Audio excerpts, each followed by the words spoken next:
At 2 a.m. local time, Ukraine launched a drone on an insane mission that on paper was flat out impossible.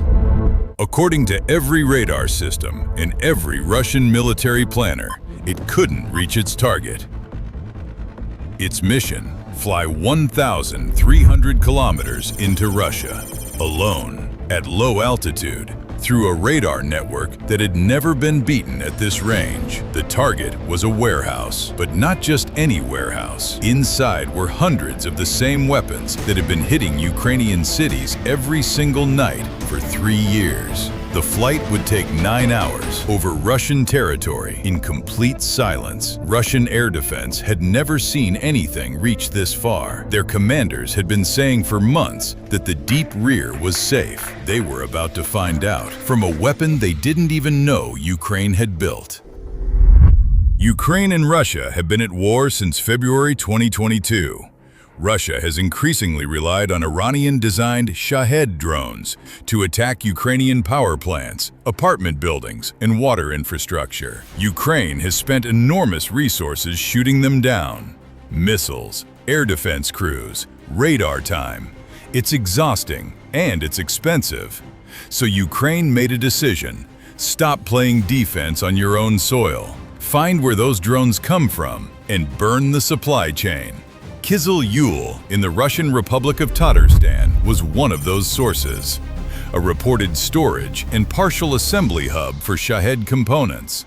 Here's why hitting it here, this deep, changes everything. Russia's air defense network is layered and formidable, but it was designed around a specific threat: aircraft and missiles coming in fast and high. What it was not fully designed for is a slow, quiet, low-flying autonomous drone skimming terrain at under 100 meters altitude for 7 to 9 hours. This is the fundamental problem Ukraine had to solve. Getting to a target over 1,300 kilometers away means threading through radar coverage, avoiding populated corridors, crossing multiple Russian administrative regions, all without being spotted, jammed, or intercepted. And Russia's problem? Their deep rear was never hardened for this. Tatarstan isn't a frontline republic. It hosts defense industry, yes, but the assumption has always been that distance provides security. No significant air defense infrastructure was reported around Kyzyl specifically. Ukraine had a precision tool. Russia had a blind spot. The question was whether those two facts could be connected by a drone that didn't yet officially exist. 72 hours before the strike, Ukrainian military intelligence and the security service had already identified Kyzyl as active. Satellite imagery and, reportedly, human intelligence sources confirmed stockpiles of Shahed airframes and foreign-source components at the facility. This wasn't a speculative target. It was a confirmed node in Russia's drone supply chain. 24 hours out, mission planning was locked. A route was calculated, not the shortest path, but the safest path. Terrain-following waypoints were programmed to keep the drone low, using Russia's own geography as cover. Radar horizons become your friend when you fly below them. Then the Lutyi, Ukraine's domestically developed long-range strike UAV, was prepared. Warhead loaded, navigation system initialized, systems checked. It was launched, quietly, into the dark. Nobody in Tatarstan knew it was coming.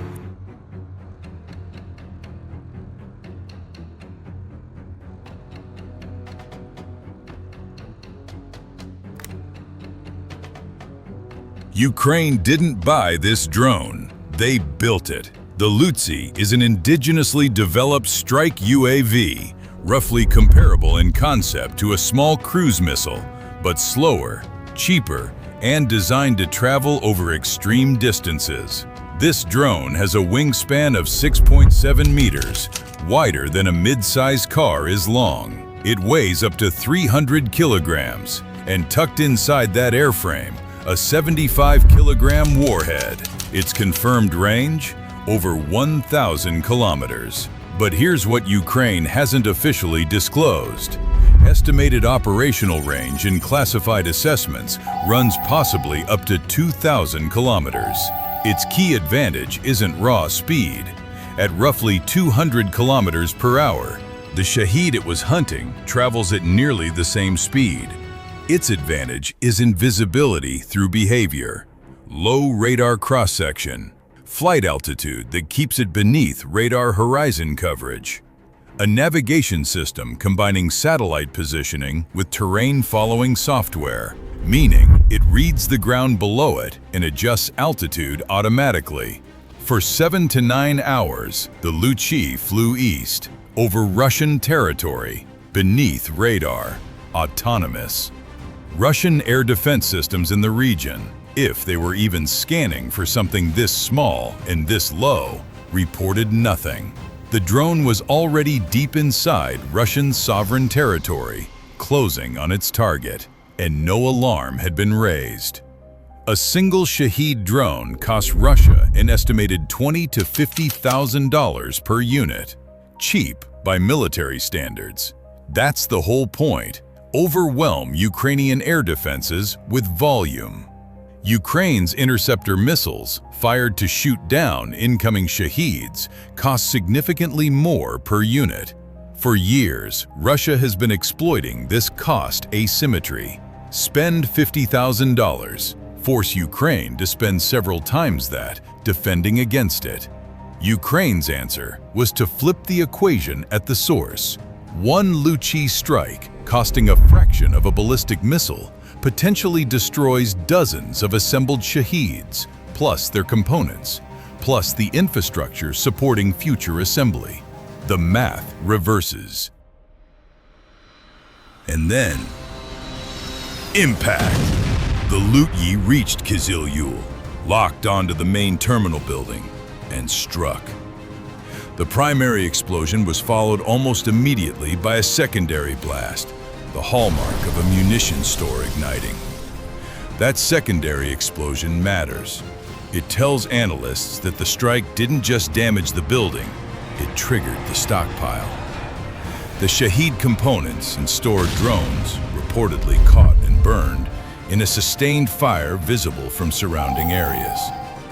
Russian emergency services were dispatched. Local telegram channels and regional news began circulating footage of a massive smoke plume over the settlement. Hours later, Ukraine's security service issued an official confirmation.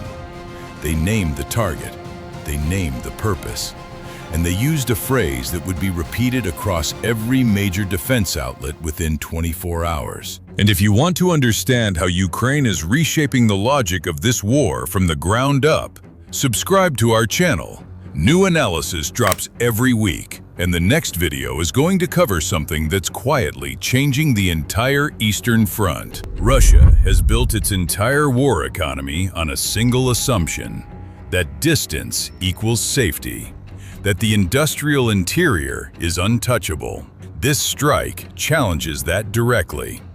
Russian air defense planners now face an impossible question: redeploy resources from the front to protect the rear, or accept that this coverage gap cannot be closed. Either answer benefits Ukraine. The weapon that changes the game is rarely the biggest one. It's the one the enemy didn't plan for. Ukraine built that weapon, and it just used it where it wasn't supposed to reach. Watch what they target next.